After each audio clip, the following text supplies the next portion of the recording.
Something about today just doesn't feel right. But I just can't tell what it is. Wait. What day is it today? Monday. I fucking hate Mondays!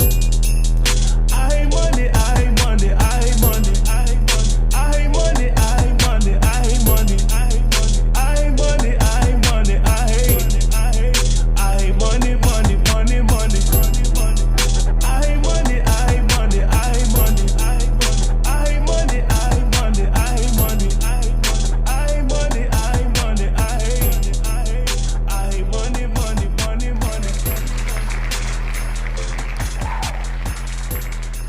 Good Monday morning. It's I Hate Monday. Javier Fresco in the building with Lily. Fredo, I'll be live. Bring Nicole. What's good? What's up? Yeah, we need to give ourselves a round of applause. We made season 2. Just for making it back. Right. Snaps. It's been a long time, man. It's a lot been going on.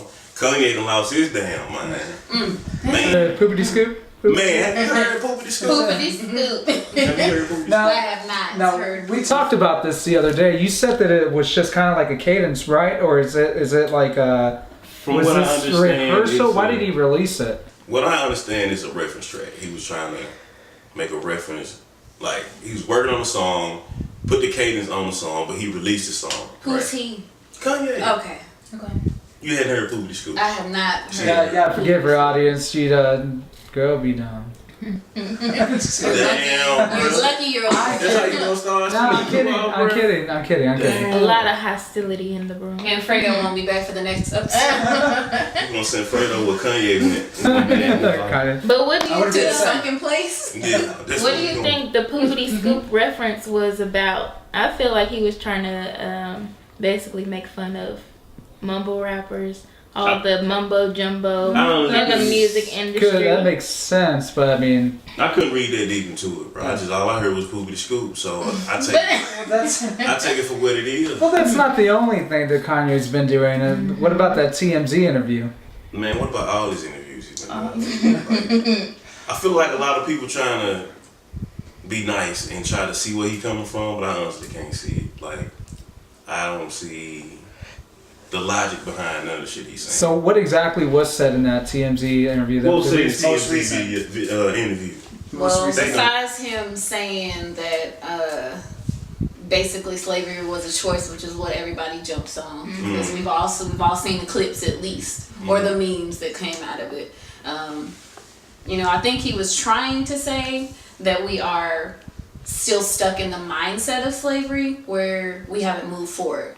I don't in any way kind of really agree with what he's saying, but I kind of understand where he's coming from. So for the woke movement, what we was talking about earlier, I really just don't understand it to that extent. What part do you agree with? I agree with the fact that there's people that are still entrapped in a whole mental slavery.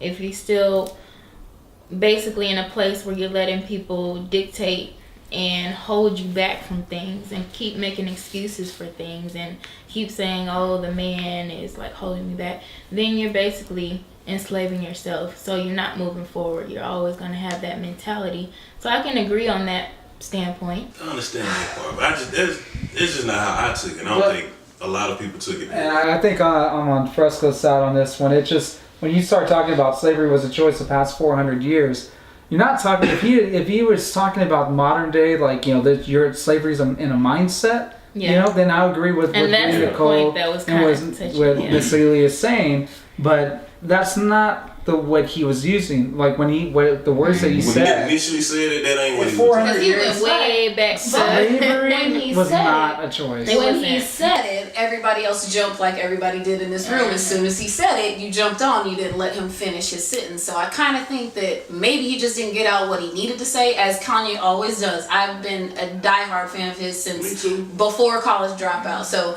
before that. So my point being is he's always been arrogant. He's always been loud. He's always been not politically correct. So people just jump on what he's saying, but you don't Actually, actually I don't even think that falls under politically correct too. I think that gets tossed around. I feel that I am a huge fan of his music, but at the same time, is he like, in my opinion, is he like kind of like the, you know, he just doesn't think before he speaks type of thing? Like, Well, you find that I with think he Donald. has a lot You find going that on with in like his a lot of Do you like a lot of think people these days, Kanye from suffers politicians, from mental illness? actors. Oh, definitely. Because this is what was discussed in the Breakfast Club interview I watched with the Right. what's the lady name, Jennifer Lewis. Mm-hmm. She said that she was bipolar. She thinks that Kanye suffered from the same shit. Right. And she was like, you know, it's just a lot to deal with. He hadn't gone through any therapy, so He has actually. Remember, he had to go to therapy. to get out of this, he was addicted to what was Opiates. it? Opiates. Yeah. So he had to go therapy to get off that, right? Yes. So he went through a little bit of therapy to go through. I think right after his mom passed as well, he did some therapy as well. But I don't think he's dealt with some of his main issues. And I think if you have mental illness, there's some sort that, in my head, I guess, takes responsibility for that. But that doesn't give you an excuse to say whatever you want. I think we just need to keep praying for him, man, and see where this goes. A lot of it, to me, feels like it's a gimmick, but a lot of artists in the game saying that it's real life. That's what so I just think we just I gotta also kind of watch and see think what we all it know goes. his album's about to drop. We all know he's Yeah, it's just- producing a bunch of albums coming So, up. So like, how you're do you thinking get it's your like name out there? press? What good press or bad Yeah. press is Press still is press. press. Exactly. Yeah. So I think he's taking a page from the Donald Trump where you just talk crap to the media, say something crazy, and they keep running it. And guess what? Your name is in the news all the time in circulation. Well, I think this is a good point to bring out to the audience, that we want the audience to get involved too. So leave us a comment on the bottom of this page and just join in the conversation. We'll finish this off next week, but leave us that comment. Let us know your opinion, because that's really important. We want you guys to be Like involved. and subscribe. Yes. And before we move on to the next thing, I do want to address this the shooting that just happened in Santa Fe, Texas. How many of you guys heard about that? Know anything? Yeah. Any more information than what most might have about it? Well, unfortunately, this just like what's being reported, this is the 22nd school shooting just in 2018, which is really, really, heartbreaking. Sad, man. Now, unlike the other ones that have happened, he used a rifle, I believe, and a .38 revolver. It seemed like he was targeted. This was a targeted shooting. So basically, like the ones that he liked, survived. The ones that he was actually going after, and obviously, didn't. And it's unfortunate because obviously this means that bully was involved. People, it's people like to talk about mental illness and gun control, but I mean, unfortunately, if you're in public school, any school, unfortunately, especially nowadays, bullying can lead to something as unfortunate as this. Yeah, I remember back in the day, bro. It was different, man. You just dealt with it. Dealt with it. You gotta face it. And now people go to this extreme. I think with technology and stuff, it's just so different. Yeah, but there's a lot of steps that need to be taken before it gets to that point. You as an individual too, even if you're getting bullied, like we always put responsibility on the person who's bullying, but there's a lot of people getting bullied that need to take certain steps before they resort to this type of situation. I feel like school administrations and the teachers and everybody that's kid sees it, parents, everybody should get into discussion, because this isn't an isolated incident. People every day in this country and arguably around the world are victims of cyberbullying, all sorts of bullying, and in this world. And it's how do we address this situation, because this, I'm not saying that this could have been avoided as far as this particular situation, because we don't know all the details, but I mean, we need to have a grown-up adult discussion rather than having a Republican and Democrat discussion. Let's have a discussion as a human race and as a country and as a people. We need to figure out where can we go from here, because we know that this is not going to be the last shooting of this year. It's an issue. It's a problem that needs to be addressed. So we want to hear your comments about that particular topic too. Like I said, man, we back. We about to jump right into a new segment we got called Girl Talk with Brie Nicole and Lily. Yes. Yeah. All right. So this is our segment of Girl Talk, and today we're just gonna kick it off with the royal wedding that we watched It just happened, technically. So it was at 4 a.m. our time, which is way too early. But I did know people that had watch parties, like legit tea and crumpets or whatever they call all the little things that and all the little things that went with it, with the hats and everything. I mean, I enjoyed watching the clips that I watched. I didn't actually watch the physical wedding because it was way too early. It was too long. No, and it was too long. So no, I wasn't up for that. But her dress was beautiful. I think she looked simple and classic and elegant. Yeah. I think people were really having a time or a trouble with her not being so flashy or whatever. But I think I enjoyed her just classic look. So. And I just like the intentional melanin that was inside of the wedding. So you have the cellist was the choir, the pastor himself. I don't know what to call it, but the pastor. But the intentional melanin was really, really good. Yeah. It just gave the royal wedding. It gave a feel of a good mix, yeah, and a good vibe. Since obviously it's all overseas. They're probably not used to all that melanin. Not at all. That was like a big bust of it. So I enjoyed the overall feel of the wedding. So I think it was good. All right. Well, the next topic that we're going to just get into is parenting and conversations that I think people need to have with their children. I agree. Just like we were talking about the school shootings and things like that, I think this falls back onto the parenting. I think it falls back onto the school itself, obviously, but parenting in general. Parents need to have conversations, the hard conversations with their children, whether it's the sex talks, the talks nobody wants to have with your mom, but talks that need to be had. Yeah, transparency is big. Now that I have a child of my own, right. I'm just learning to be transparent. Because there's a lot of things you don't want to bring up with your child. You don't want to tell them your mistakes, but you have to these days because they need to see that. And when you see that your kid is basically doom and gloom around the house, ask them what's going on. What's up? Like, don't just say like, oh, they're going through a phase. Right. Because they go to a school and wear a trench coat on a hot summer day, and they walk into school and it's just like, okay, you carrying guns in that trench coat. So it's just important to have those discussions with your kid. Right. And I think having those discussions of what to do in those situations is also important, because this is something that's in our society. This is something that's happening on, not a day-to-day basis, but a well-known basis. It's happening a lot. So people need to know what to do in those situations, and the kids need to know where to go. Like, yes, you're going to learn a little bit at school, but I think parents need to step in and be like, look, if this happens, you need to make sure that you have a place to go. Find the exit.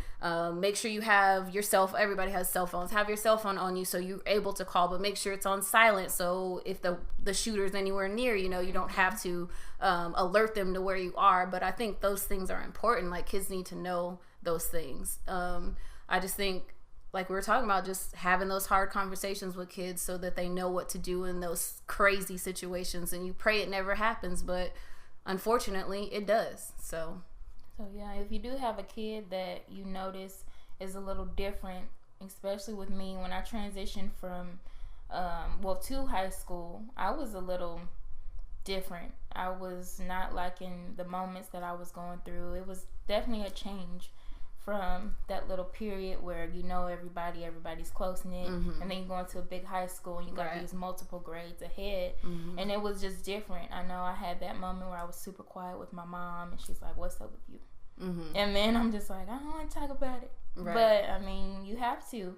So it's just, as a parent, if you got kids, talk to them, make sure you're involved, make sure you're reaching out. So I agree. Important. I agree. We were all teenagers at one point, so you know what you're going to go through. You know what your child's going to go through. Just preparing them the best way you can is the only thing that's going to help them get through those tough situations, especially so that they feel like they're not going through it by themselves, and they feel like they have someone to turn to. Like, I truly wholeheartedly believe in, you don't have to be your kid's best friend, but they need to know the sternness of, I'm the parent and you're the child. But I also think that they should be able to come to you with those things that they are having a difficult difficulty with, or that they're struggling with, they should be able to talk to mom and dad.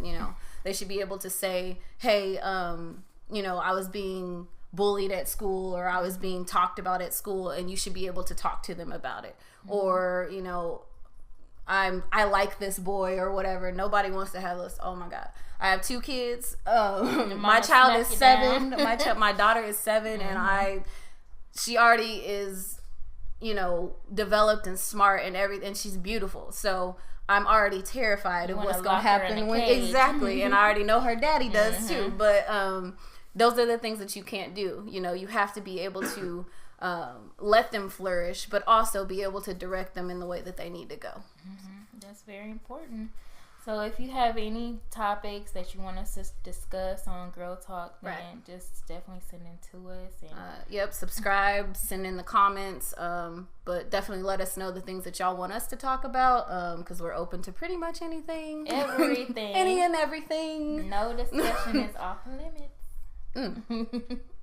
I'm single, so I can talk about stuff. I am very not single. She's not, so it's I am very 12 years past single, but this is fine.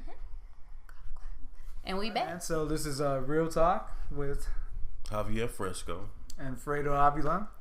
So today, obviously, big topic is the Des Bryant situation, man. He still has not been signed. It's his fault, though, I believe. I think it is, because he's so adamant about wanting to face Dallas Cowboys, twice a year, at least wanting to face them, that he's laying his, I guess, I think the hate that he has right now. At least, maybe hate's a strong word, but obviously, I don't know. He said some hateful shit. Yeah. But I think not only is it his, him wanting to play Dallas, I think he wants a 1-year contract too. Yeah, because Baltimore offered him. Yeah, we offered him a contract, and he denied it. So I think you saw what they did for Steve Smith. So yeah, but Dez is a different dude, man. I think he's playing with a lot of malice right now. I think if he can get a year to get a lot of shit off his chest, we might see something different next year. Yeah, I think that I was hearing that a good spot that would be for him would be the Green Bay Packers. It would. So any damn receiver in the league. Not just him. If they could get over there. But realistically speaking though, do you think Aaron Rodgers and Dez's personality would really, you think they clash, or you think it really works? No, I think that Des Bryant is just a competitor, and same thing with Aaron Rodgers. Aaron Rodgers is really competitive. He might look like the State Farm discount double check guy, but he wants to win. And you have a young running back in Aaron Jones from a small school like UTEP, like tearing it up when the kid is healthy. Yeah, that would be a quite the combination, because they already lost Jordy Nelson. I think that Dez may not be the number 1 receiver he once was, but he is a damn sure good number 2 and can get some quarterback, some double coverage on him. I think in the right system he can be a number 1, but I think with a lot of teams that he want to go to just so he can play against the Cowboys, I don't think he can be a number 1. Now I think at this point, if ideally if Des, you're watching, I would say just go ahead. I would say go ahead and sign with the team that is going to be competitive. Let your hatred for the Cowboys right now just take a seat. You got to get signed, and you know that you still have some football left in you. So, man, just think about your family. Let your next move be your best move. Yeah, Keep it all smooth. You know what I'm saying? Yeah. Did you say Jason Witten or somebody was talking? Who was talking about this situation? I know ESPN reported that Jason Witten had said that he too thinks that the Green Bay Packers would be a good fit for him. And Jason Witten retiring, on his little side note, that's amazing career. Congrats to him. And the fact that even though he has not won a Super Bowl, he's easily at shooing for the Hall of Fame. Hall of Fame, yeah. He's one of the toughest tight ends and best tight ends to play the game. No doubt. Hands down. His stats prove it. So, definitely. Somebody was talking shit about him too, right? Was it? Probably. I wouldn't surprise me. There's a lot of people that, regardless of, the player themselves, they hate the team so much, they don't give a shit who you're part of. That's true. But I think he's pretty respected around the league. Yeah, overall, definitely.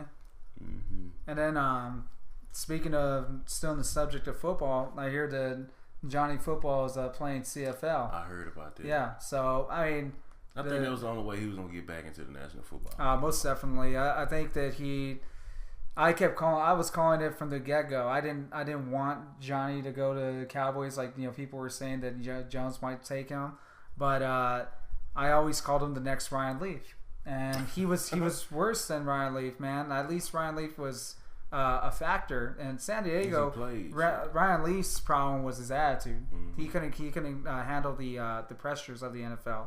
But with Johnny Manziel, he was just all about that party. He was about the lifestyle and lacked the leadership on the field. And you saw that in Texas A&M.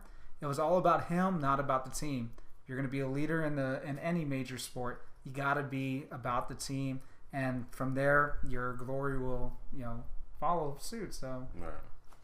I feel you, man. Johnny Manziel is a funny character, so hopefully he can get everything right in Canada and then make his way back over. Hopefully I think he possesses a special skill set that a lot of players don't, but at the same time his personality and his mindset just wasn't what it needed to be when he came. Yeah, I heard he went through a lot of rehab and therapy. So hopefully, I mean, hey, it could have been some emotional problems, and it's like we keep talking about rehab and shit. Yeah, I know, right? So hopefully he gets his life together. But I hear the NBA playoffs are down to 4 teams, man. Man, dude, this has been like one of the best NBA playoffs I've watched in a long, long time. Why is that, man? Primarily because I think there's really a team in the East that can beat the Cavaliers. I know they just won Game 3, but I mean at the same time, man, they damn near could have got swept the way they were playing defense. Defense is terrible. LeBron is that dude, man, but he can't do it by himself. Yeah. Last game they did that thing and they won it substantially, like convincingly, But at the same time, who's to say that Celtics gonna come out and blow their ass out? That's true. It's more of a consistency thing with them. I really think that formula that they had built in order to take on the Warriors is gone. Primarily because Kyrie and everybody who left with Kyrie, and then they just brought in that new group with D Rose and D Wade, and they dipped out, and now they got this whole new. This is like the third damn Cavaliers team we've seen in 2 years. Yeah, and well, I mean, I think they did good whenever they got rid of the players like Derrick Rose and D Wade, because this team got them to the playoffs. That team with D Wade and Derrick Rose, as much as I'm a fan, they would not. They wouldn't be the Cavaliers, though, bro. I don't understand why it didn't work, but it didn't. Yeah. And they got rid of everybody, and now here we are. So I feel like if they do make it past the Celtics, and if the Warriors do make it to the finals, I don't think they beat the Warriors. Right. They're going to shoot their fucking lights out. I think Houston can shoot their lights out. Yeah, I think that as far as the Houston and Warriors series goes, I think Houston overall is the better team.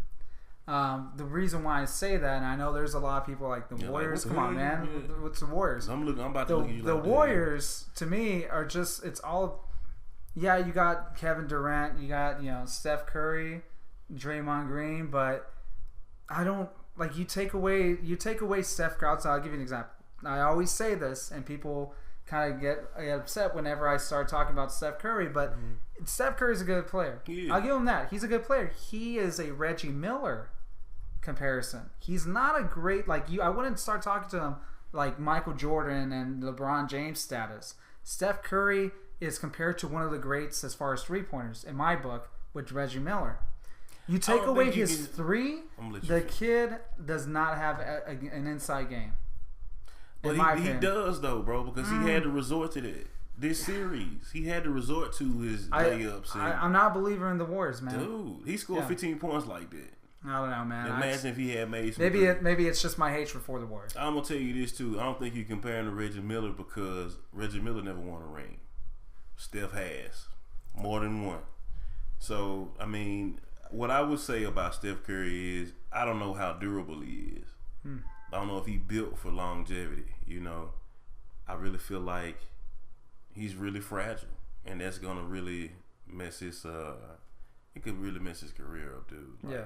Which is sad, but we just gotta wait and see what happens, man. Well, as far as with the Warriors, the team has been built on free agency acquisitions, man. This is not like a San Antonio Spurs who's naturally grown their talent. Yeah. You know, now San Antonio Spurs, even though obviously the reason why I'm bringing them up is just say, the Warriors are the NBA today.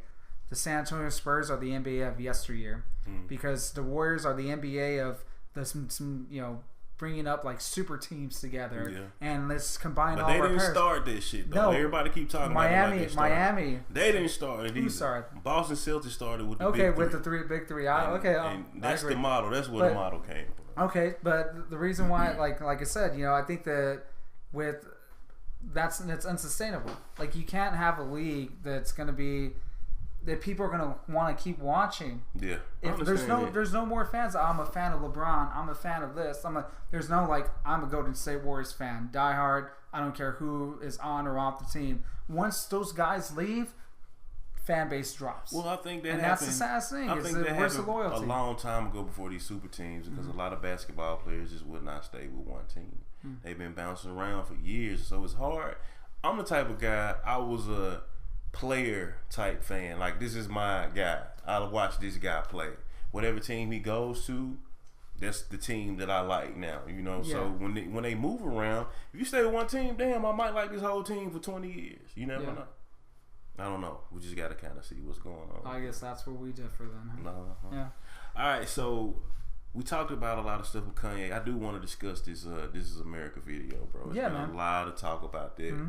Have you seen it? I have seen it, yes. Have you seen, I feel like every time I watch it, bro, I see something different in the background. Every single time. The guy on the horse and, Guy on the horse. It's just a whole bunch of shit. It's like the Grim Reaper, wasn't it, on the horse? It was like Death on a Pale Horse. Yeah. And anybody who ain't read that book, The Pale Horse, man, you should probably check it out. I probably shouldn't even say that, but check it out. And everything. Yeah. But this is a dope video, bro. I mean, as far as the... Go ahead. Even from the dances and stuff that they were doing, it was bringing in African culture. And it's like, when you look at the fact that he's making everybody pay attention to the entertainment, you really see where we are, this generation especially. Like, everybody is so...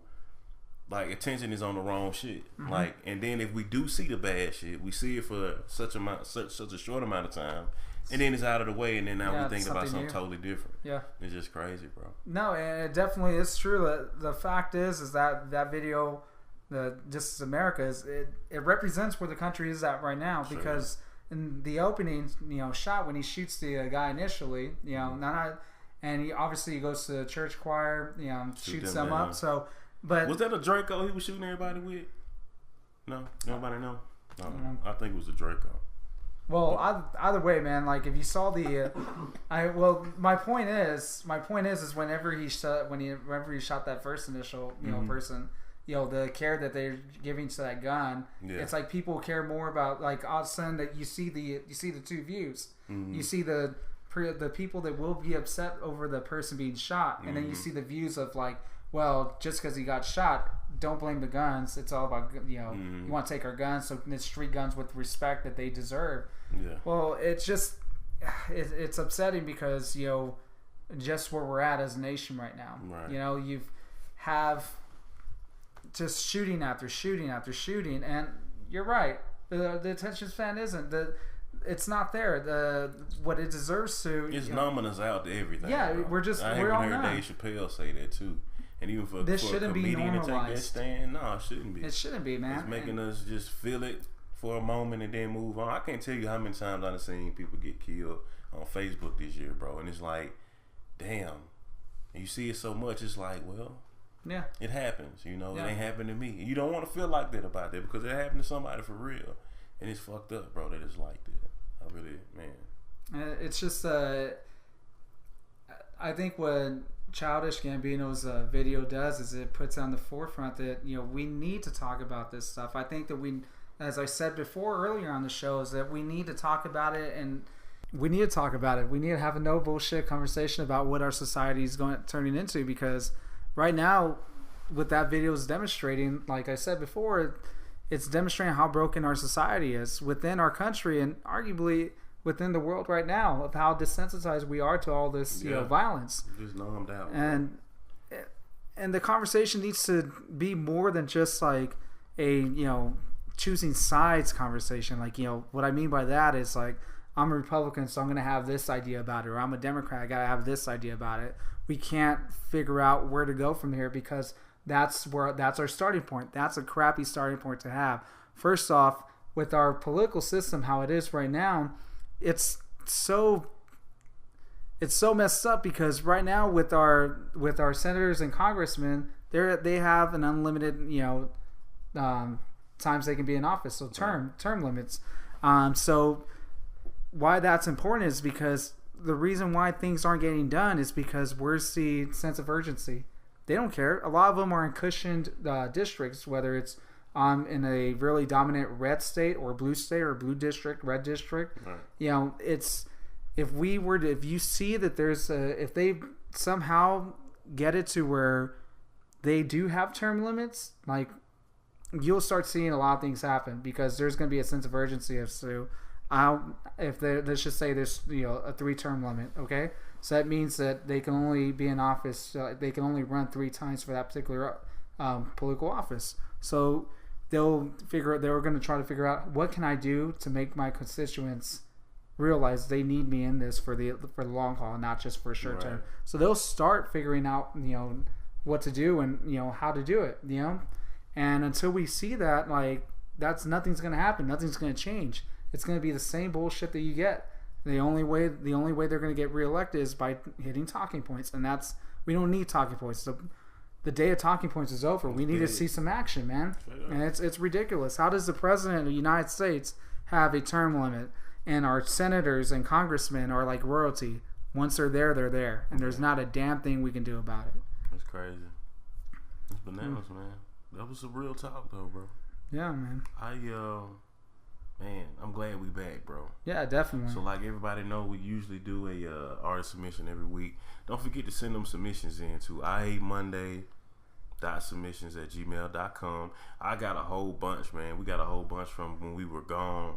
Everybody was wondering we were coming back. We back, so don't be surprised if we hit you up and let you know we're going to play your submission soon. But this week, we got yours truly. That's me, Javier Fresco with Look Where I've Been. Check me out. Hey, it's Fredo. And it's Bree Nicole. And we just want to let you guys know that if you guys want to get involved with conversations that we're having in our episodes, make sure to comment below. If you want to be involved as far as sponsorship or submit new music, in the description below, it will describe how you can go ahead and get in contact with us. And we do also now have a new Instagram page. It is iHateMonday_podcast. So you can follow us on that and get the new and latest info and all that stuff from us. And if you love what you're hearing, tell your friends about it. Thank you for your support. We really do appreciate everything. Inescapable. It's no way. I mean, out of pain, we are born. Be comfortable with being uncomfortable. Pain is a necessary evil. Get used to it, motherfucker. Make friends with it, and then kick fucking pain's ass. Yeah. Look where I've been. Look what I've been through. Look where I've been. Look what I've been through. Look at the pain, the shame. Look what I've been through. Yeah. Hey, look what I've been through. Look where I've been. Look what I've been through. Look where I've been. Look what I've been through. Look at the pain and the shame. Look what I've been through. Yeah. Hey, look what I've been through. I grew up in the church and jamming hip hop. In the hood playing ball in some flip flops. 16, I was green for that drip drop. Yeah, I'm a fiend to anything for that lip lock. I broke my key off in the door, whipping like Re-Rock. Yeah, back when the committee had Reebok. Yeah, back when hoes would go for chips and free pop. Line outside your mama door like y'all got government cheese boxes. I see the world for what it is, but keep the faith. Lord, give me strength to never ever be afraid. Lord, give me strength to never snap out when they hate.